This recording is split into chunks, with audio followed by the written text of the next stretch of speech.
everyone. Right, you may be able to hear the rain on the roof. I hope it doesn't get any worse, but I think you'll be able to hear me. First of all then, the winner of the giveaway, the teddy bear giveaway, is Andrea the Cumbrian Crafter. Andrea is a new subby and I don't have your address, Andrea, so if you'll email it to me, I'll post it off to you. The second thing, I just wanted to show Laquita really how I start off my patterns. I think we all sort of attack it in different ways, but she sent me this snowman pattern which I received yesterday, and how I start off a project. First of all, I count the rows across, the number of beads across, and I make myself a strip, a peyote strip. Right. Now there are 27 beads across. This is longer than 27, but it doesn't matter. And I put a red bead at the one end and a black bead at the other. The red bead denotes the left hand side of the pattern where the high bead is. So the first row is a high bead, and on the second row you find that the pattern goes in one, and that's the low bead. So this side I've put a black bead to denote that it's the right hand side of the pattern. The red bead denotes the left hand side of the pattern. And to start off the pattern, I'll run a thread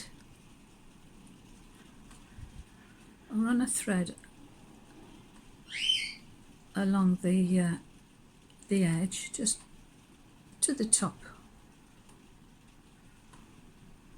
of the delica beads, and just thread it through the top two.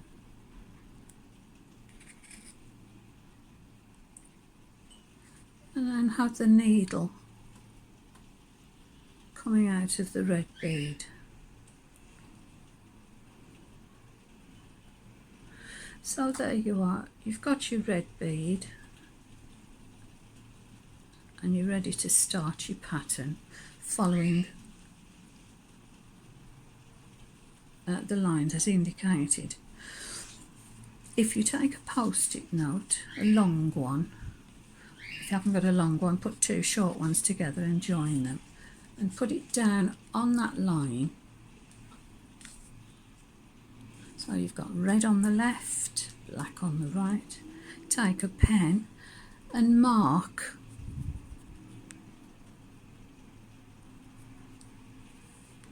underneath each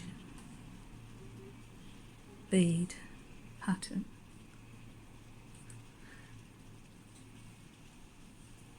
So that you're ready to start with your peyote strip, that first bead, the second bead, the third bead, until you get to the end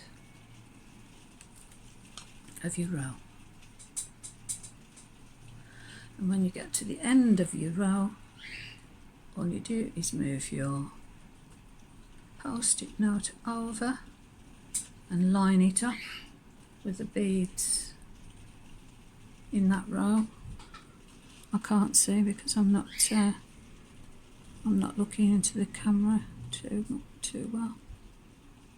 So you've got the start of your next row, so you start from the right hand side and go along that way. So when you get to the end of your second row, you can put your paper onto the third row and follow that all along. So that's how I start off my peyote. When you do start off, I use Nymo thread. Let me just get one and show you. Nymo thread to start with.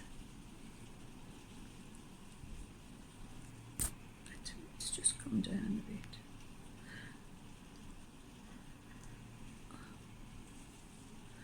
Now when you've cut off your thread, stretch it out. Stretch your thread out so that there's no give in your thread. Just stretch it gently, not too much or it'll snap, but just pull until the stretch has gone out of it. Then use some Thread Heaven. It's a conditioner for Nymo thread, any thread really. It's a wax finish. It conditions the thread, it lasts a little bit longer. But all I do is hold it between the thumb over the top of the Thread Heaven and pull it through to the end. It does not leave a residue on your fingers, and it's lovely to work with, and the thread goes smoothly through the beads.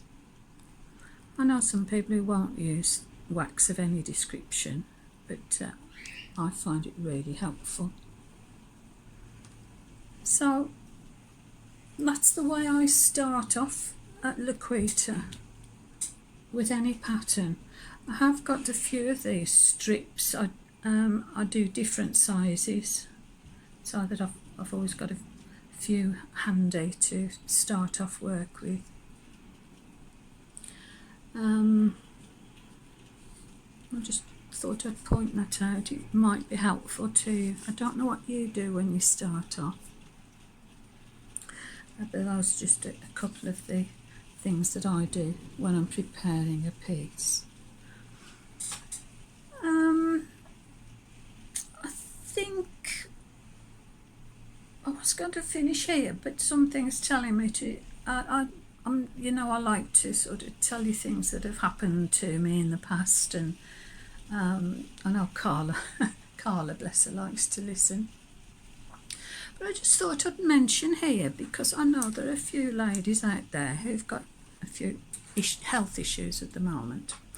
Now, my mother was diagnosed with breast cancer when she was in early 70s. And I went with her to the hospital, and I sat with her with a consultant. And my mother, I just went as a support. I didn't really know what was happening, but she told the doctor she'd got a lump, so she was x-rayed and it was confirmed, yes, she'd got breast cancer, and he suggested either a mastectomy or treatment, but he said a mastectomy would be the best thing to do. Go away and think about it and come back and see me. I think it was in 2 to 3 weeks. So she came home, talked it over with my dad. My dad says have the operation. My mother wasn't keen, and we went back again in 3-4 weeks, I think it was. And she didn't say anything to anybody, and she didn't say anything to me anyway, but we got there and we sat down, and she said to the consultant, I know it sounds crazy, but the lump's gone. And he said, well, that's ridiculous. He said, and he got the